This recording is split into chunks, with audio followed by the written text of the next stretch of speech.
Congress incharge Meenakshi Natarajan సమీక్ష సమావేశాలు కొనసాగుతున్నాయి. ప్రస్తుతం సికింద్రాబాద్, నాగర్ కర్నూల్, వరంగల్ పార్లమెంటు పరిధిలోని ఎమ్మెల్యే అభ్యర్థులతో సమావేశమయ్యారు. పార్టీ పరిస్థితిపై ఆరా తీస్తున్నారు. మధ్యాహ్నం తర్వాత ఎమ్మెల్సీలు, ఎంపీలతో భేటీ కానున్నారు.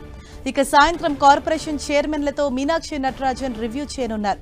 కొద్ది రోజులుగా గ్రౌండ్ లెవెల్లో పార్టీ పరిస్థితిపై సమీక్షిస్తున్నారు మీనాక్షి నటరాజన్.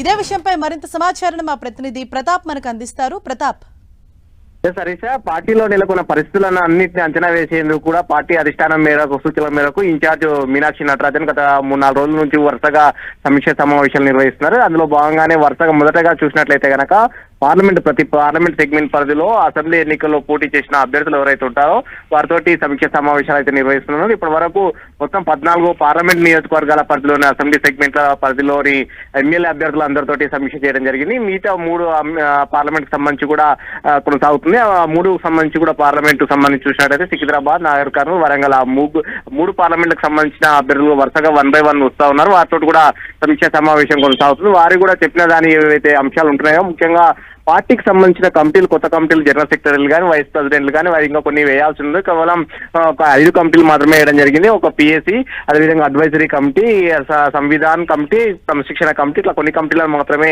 వేయడం జరిగింది. మిగతా కమిటీలకు సంబంధించిన వాటి అన్నిటి కూడా భర్తీ చేసేందుకు అయితే కసరత్తు చేస్తుందని చెప్పుకోవచ్చు. అందులో భాగంగానే ముఖ్యమైన లేదా అభ్యర్థులందరితోటి సమీక్ష చేసి కూడా అభిప్రాయాలు తీసుకొని ముందుకెళ్లాలని కూడా ఆలోచన చేస్తుంది. ఇప్పుడు వీరికి సంబంధించి చూసినట్లయితే కనుక ఎమ్మెల్యే అభ్యర్థులతో చేసిన తర్వాత మధ్యాహ్నం లంచ్ బ్రేక్ ఉంటుంది. లంచ్ బ్రేక్ తర్వాత ఎమ్మెల్యే, ఎమ్మెల్సీ అభ్యర్థులతో కూడా చేస్తున్నారు. తర్వాత సాయంత్రం కార్పొరేషన్ చైర్మన్లతో కూడా చేసేందుకు కూడా నిర్ణయం తీసుకున్నారు. Harish, right, thank you Pratap.